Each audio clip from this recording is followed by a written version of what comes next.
Hello guys, pag-usapan lang natin ang breaking news. Ayon kasi sa balita, viral, couple ice glasses ng Katniel suot ni Daniel Padilla at nakita sa Japan. Yan, wow, grabe na talagang nagpaparamdam nga ba si Daniel Padilla. Ayon kasi sa balita, may blind item na kumakalat at nakipagbalikan kay Catherine Bernardo. Kaya nga naman kasi si Catherine Bernardo ay gulong-gulo ang isipan. Kaya nga naman kasi hindi niya alam kung si Mayor Mart Alcala ang pipiliin niya o si Daniel Padilla.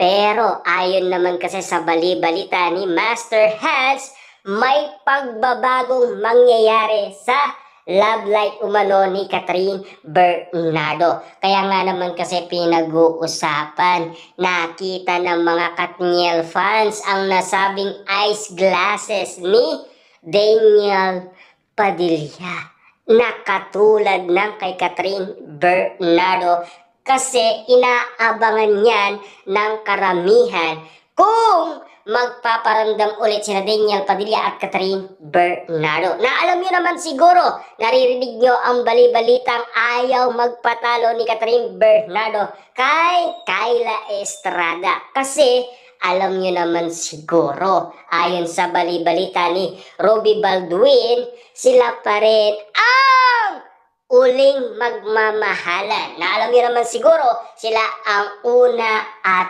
uli. Yan kasi ang bali-balita. Na alam nyo naman siguro, naiirapan silang mag-move on at bitawan ang nakaraan. Na alam nyo naman siguro, ayon kay Jay Costura noon sa ula niya sa Katniel, maiirapan nga naman kasi sina Daniel Padilla at Catherine Bernardo bitawan ang nasabing pagmamahalan nila na umabot ng 11 years. Na alam niyo naman siguro, may ula din si Jay Costura patungkol kay Daniel Padilla at Kyla Estrada na magkakaroon ng third wheel.